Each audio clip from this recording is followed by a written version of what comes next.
Maghapon sa tanan, nanapod kita sa Light Them with My Word, ang sinimana nga pagpaambit sa kinabuhi sa layko. Ang atong ebanghelyo kinutlo gikan kang Juan kapitulo 11 bersikulo 1 hangtod sa 45 mao kani ang ikalimang Domingo sa Kwaresma.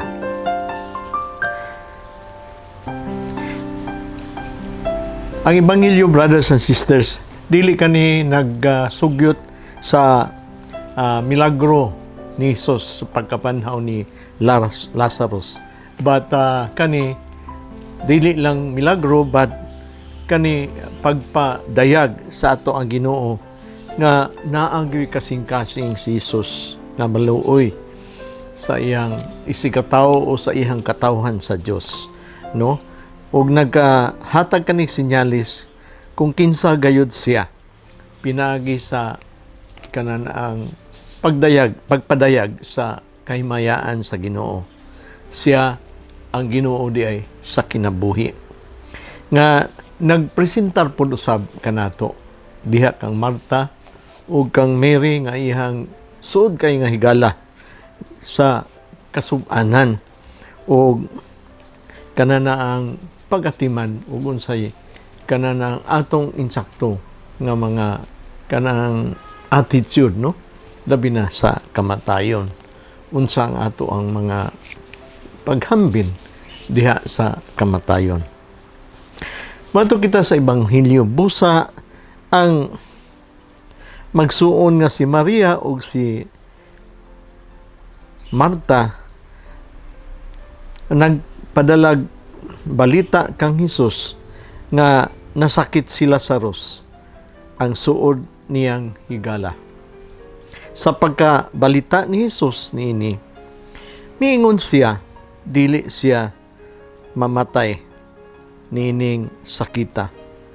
Nahitabo kini aron kapasidunggan ang Dios ug pinaagi niini kapasidunggan usab ang anak sa Dios.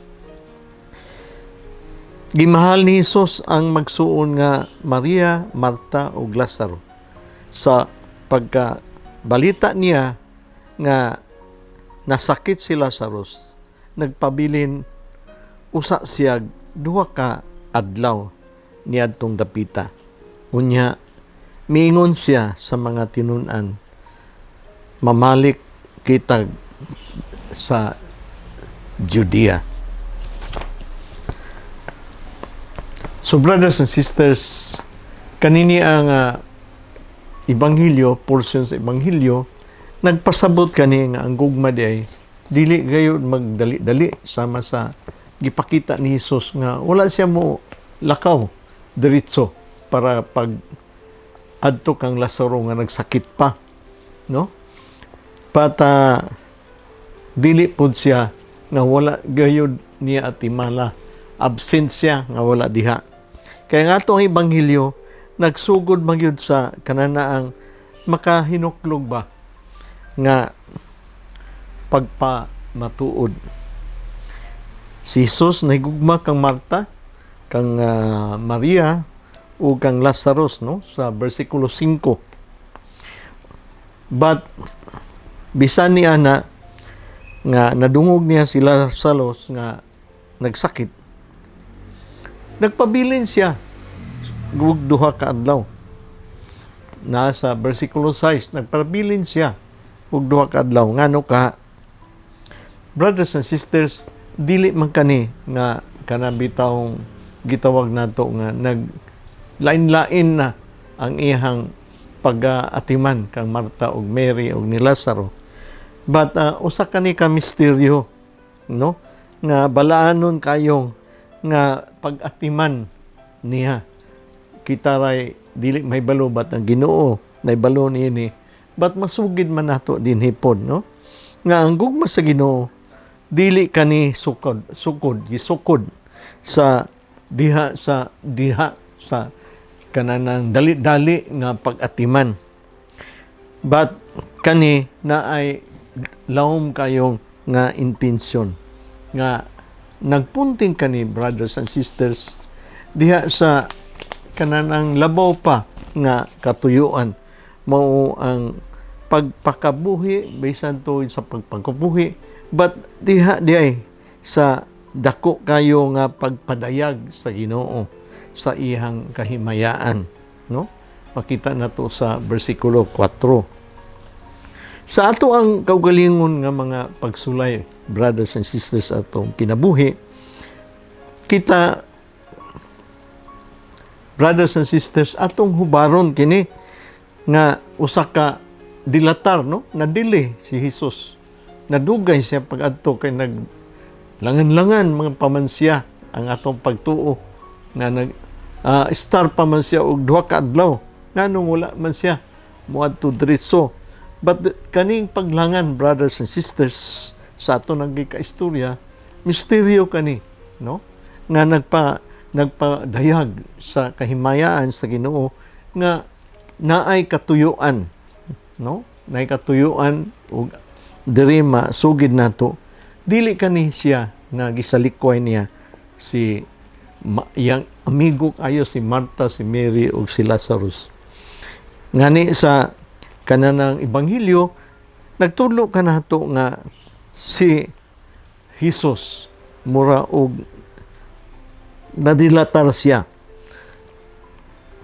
nga, brothers and sisters, mas naapay dako nga hinungdan ini motong atong istorya nga iyang ipadayag ang kahimayaan sa Ginoo para usab siya mapadayag sa Ginoo nga siya gayud ang anak sa Dios nga iyang gihimaya, di ba?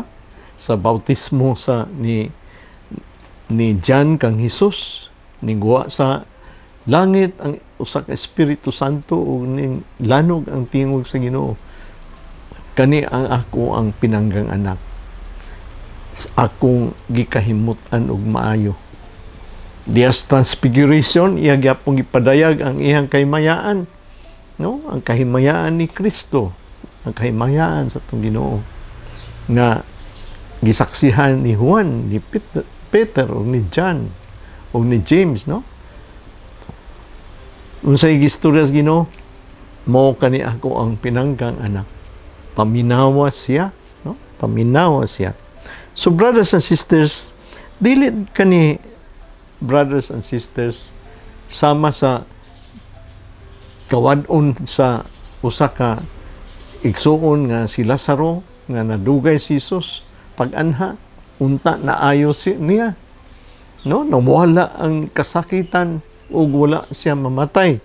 But brothers and sisters, mas labaw pa sa ato ang pagtuo ang gipakita o gipadayag sa ato ang Ginoo. Dili lang ang pag-ayo, no? Dili lang gani ang kamatayon, kay ang kamatayon dinhi wala man magpasabot nga kini iyang gisalikway pud, no? Nga ang kamatayon moabot man gayon, but ang kamatayon ini gigamit niya para mapadayag ang kahimayaan sa Ginoo kay iyahaman, no? Ipaambit kanato ang kahimayaan sa Ginoo pinaagi pagpakabanhaw ni Lazarus, no? So brothers and sisters, kining bahina, no, makita nato nga naay dako nga misteryo, but sa ato nang gikasugid ang kahimayaan dahil sa Ginoo. Kaya nga naman si Jesus baya nagsugod baya siya, wala siya mag-anhi diri nga ang ihang kanang gipadala sa Ginoo na iyang bugtong anak naghatag nagkahimayaan pinagi sa pagpadayag nga kinsa gayud siya, Ginoo siya, pinagi sa talan-aw nato, makita nato nga bungga gayud ang iyang pag-abot dinhi kay anak siya sa Dios. Wala baya gipakatawo lang siya diya sa pasungan sa mga baka, wala gani magdawat kanila ni Joseph ug ni Maria para pagpanganak lang, no? Wala gani midawat, gihatag lang nila ang usa ka pasanguan diha sa mga amananab ug diha siya gipakatawo. Ordinaryo ra gyud kaayo sa iyang pagka-ordinaryo pagyud hagit pagyud siya sa daghang kaayo nga mga panghitabo, no? gamay pa siya nga bata, gidala na siya sa Ehipto kay milikay sila sa kananaang hagit ni Herodes nga pagkapatyon ang mga bag-ong gianak. Diha nagsugod ang kalisod gayod sa ato ang Ginoong Hesus nga siya ang Misaya, siya ang mutubos kanato. Dapat man lang nga ipakita karon ang kahimayaan niya para mapadayag labi na sa mga kananaang mga disipulo niya, no? Dito sa Transfiguration diri gipadayag diha sa iyang mga kananaang minahal gayod sa iyang kinabuhi ug uban pa nga mga tao nga nagsud-ong niadtong panahon na, no? Mapadayon kita sa ebanghelyo sa bersikulo 17 sa pag-abot ni Hesus nasayran niya nga si Lazarus upat na kaadlaw dito sa sulod sa lubnganan. Sa pagkakita ni Marta nga miabot si Jesus, migula siya aron sa pagsugat kaniya apan si Maria nagpabilin sa balay. Si Marta miingon kang Hesus, kung dinhi ka pa lamang Ginoo, dili unta mamatay ang akong igsuon. Hinuon nasayod ako nga bisan karon mohatag ang Dios kanimo bisag unsay imong pangayoon. Si Jesus miingon, mabanhaw ang imong igsuon. Siya mitubag, nahibalo ako nga mabanhaw siya sa katapusang adlaw.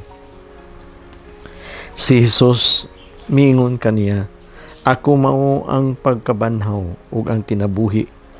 Ang nagtuo kanako bisan tuod mamatay mabuhi, ug ang tanan nga buhi ug nagtuo kanako dili gayud mamatay.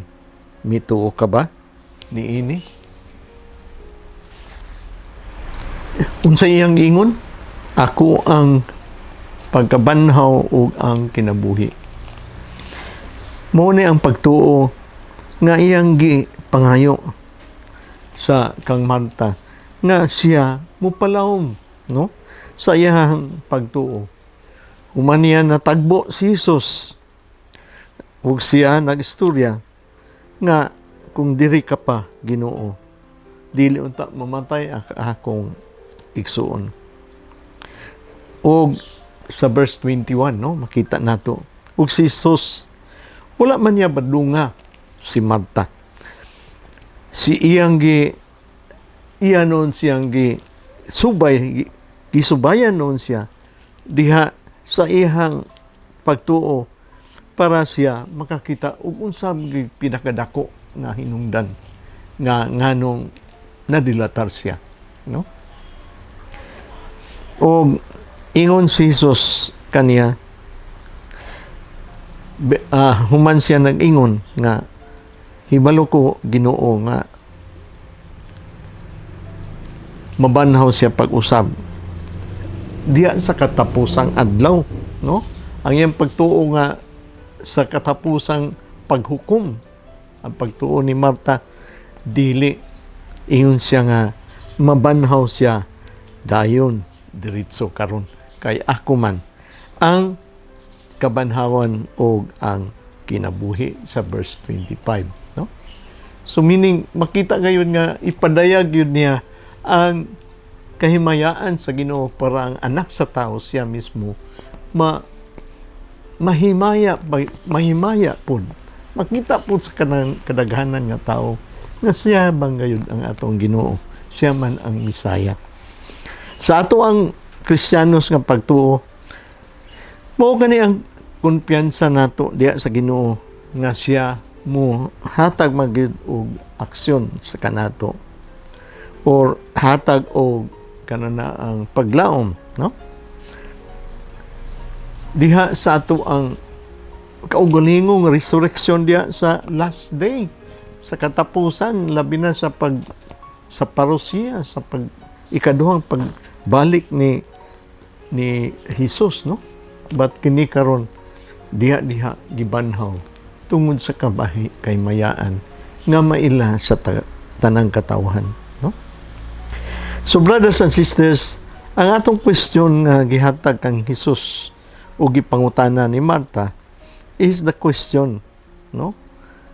Nga gipangutana diha sa iyang kasing-kasing. Mutuo ba pud kita niini?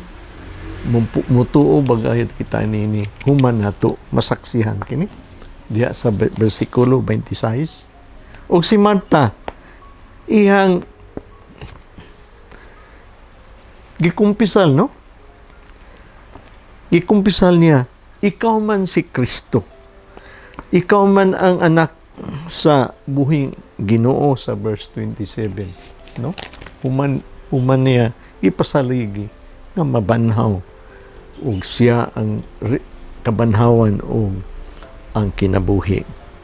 Mao pa ning kinauyukan sa ato ang pagtuo, brothers and sisters, diha sa Ebanghelyo ni Juan nga nagpalanog sa simbahan. Diha usab sa ato ang kaugalingong kabanhawan later on as children of God o as members of the people of God. Ug diha sa bersikulo 27, ug siya mitubag, oo, Ginoo, mituo ako nga ikaw ang Mesiyas, ang anak sa Dios, ug gisaad nga muanhi sa kalibutan. Mihilak si Jesus nining tungura, brothers and sisters, sa pagkabalita ni Jesus nga naghilak si Maria, ingon man ang mga tao nga mikuyog kaniya. Natandog siya pag-ayo ug nanghupaw siya. Hain man lumnganan ninyo gibutang si Lazarus. Nangutana si Jesus kanila, dali nganhi og tan-awa, Ginoo, mitubag sila. Og mihilak si Jesus tungod niini ang mga tawo miingon, tan-awa, pagkadako gayod sa iyang paghigugma kang Lazaro. So, si Jesus, brothers and sisters, tao gud siya, at the same time Ginoo, at the same time Diyos. Siya gayod, may uban po siya sa kasub-anan sa mga katawhan o mihilak siya. So brothers and sisters, sa verse 35, no, nihilak siya. Siya, brothers and sisters, ang tinuod gayod nga Ginoo o tinuod nga tao. Wala lang siya magpadaplin o magpalayo sa ato ang kasub-anan, sa atong pag-antos, o nag-obserba lang siya nga usa ka Ginoo. Wala, miintra gayod diha siya sa ato ang sitwasyon sa atong kasub-anan, labi na ang niya diri nga gipahulagway ang kasub-anan ni Marta ug Mary ug ang kanang pagkamatay ni Lazaro. Siya ning intra gayud sa ato, iyang kasub-anan ug iyang hilak nagpamatuod lang, brothers and sisters, nga siya usa ka kanang balaan nga gahom. Dili lang kay kung kanang pwersa lang siya o power lang siya sa Ginoo na unsa may mo mabati kaniya. Mabati po nato sa iya ang kasub-anan kay siya may apil siya sa ato ang kasub-anan. So ang kanang balaang gahom diri, makita nimo ang init nga pagtigugma, init nga pag-abi-abi o pag-apil sa ato ang kasub-anan, sa ato ang Ginoo. Kay unsa man ning kainiton, mao man kani ang pagpadayag niya sa iyang dako nga gugma kanato, brothers and sisters. Ang simbahan wala magyud mag-worship, no? Wala magyud magdaig o paghimaya sa usa ka Ginoo nga wala diha ang iyang kaluoy o gugma, no? Ang iyang balaang kaluoy o gugma. Si Jesus mao atong Ginoo, tawhanon ang iyang panagway o tawhanon ang iyang pag-abi-abi kanato kay usama sa katao.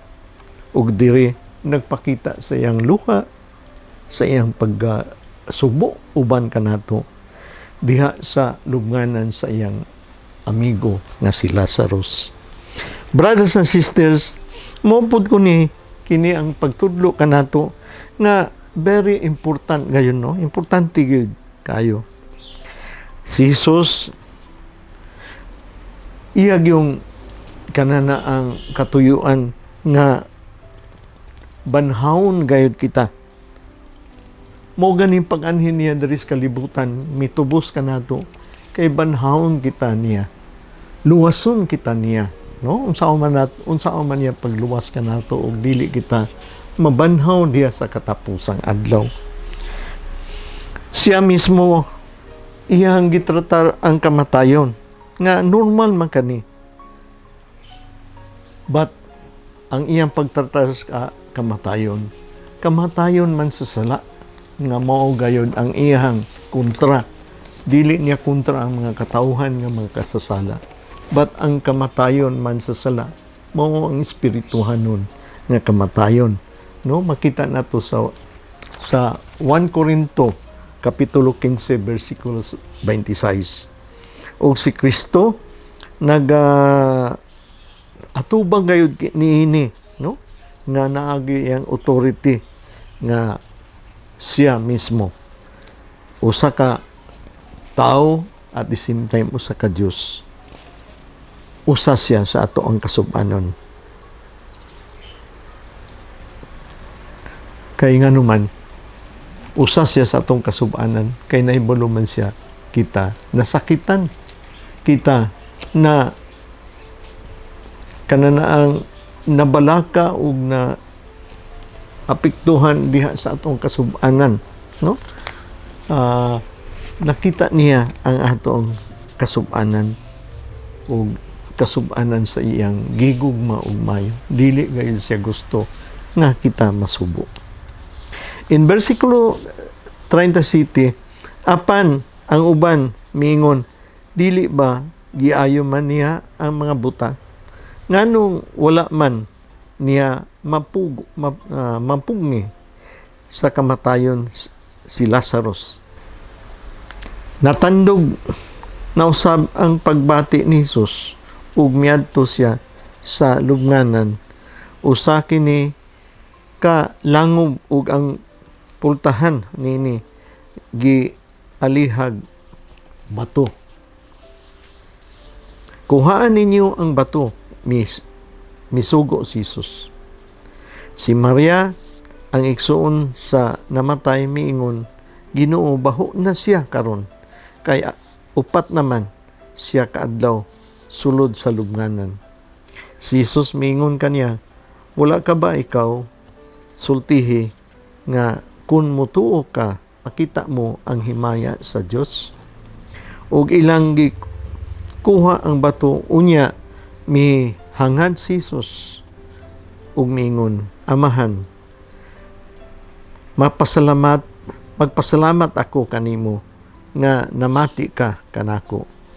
Nasayod ako nga kanunay kang mamati kanako. Apan nagsulti ako nini tungod niining mga tawo nga ania dinhi aron sila mutuo nga ikaw nga mo'y nagpadala kanako, no? Og human niya isulti kini, misinggit siya, Lazaro gula ngari. Og migula ang namatay nga binukusan pa sa mga bandahe ang iyang mga kamot og tiil og ang iyang naong pinutos og panapton. Badbari ninyo siya og palakta, gingnan sila ni Jesus. At daghan sa mga tao nga midua kang Maria og nakakita sa gibuhat ni Jesus ang mituo kaniya. Brothers and sisters, ang usa ka bato kinahanglan yun nga ato ang ibalhin, no? O ato ang i-move nato, no? Ang grasya dili lang, brothers and sisters, mahitabo kung dili usab pinaagi sa kooperasyon, no? Pinaagi sa pagtrabaho pod sa uban kung si Jesus mo hangyo niini, no? Kung hangyon ka si Jesus, dako na kay ng grasya kay matuman magayod ka na ug ang Ginoo mo hangyo. Labi na katunto ang wedding feast of Cana nga gingnan niya ang inahan niya nga mama, dili pa man panahon nako nga ato ang tagaan og bino ang bag-ong kinasal kay wala pa ang panahon. But unsay istorya ni Mama Maria kananang tumana og unsay iyang gisugo tuod gipuno nila mga tadyaw og tubig, nahimo gayud og bino. Pareha nini, no? Kung mo sulti si Jesus og di nato tumanan, wala gyud may tabo. Bandire ingon siya nga inyong i-roll, no? Ibalhin ninyo, abrihin ninyo o itulod ka ng dako ng bato na kaali sa lubnganan ni Lazaro. Tuod nagi nahitabo, no? In verse 39, no? So brothers and sisters, pwede man niya kaniniya ibalhin o ganang ihang abrihan, pinagis iyang gahom kay Diyos gud siya. But ang grasya, brothers and sisters, ang milagro dili may tabo ug wala po kooperasyon kanato, no? Iyang giapil ang katawhan. Mao man ni ang kuan yun, timaylan nga naay grasya sa Ginoo. Dili lang, otherwise magic, no? Magic ni siya, but dili man ni siya magic. Mao kani ang misteryo sa Ginoo, ang grasya sa Ginoo, ang milagro sa Ginoo nga milihok uban kanato. Ang Ginoo mo hatag man siya action primero.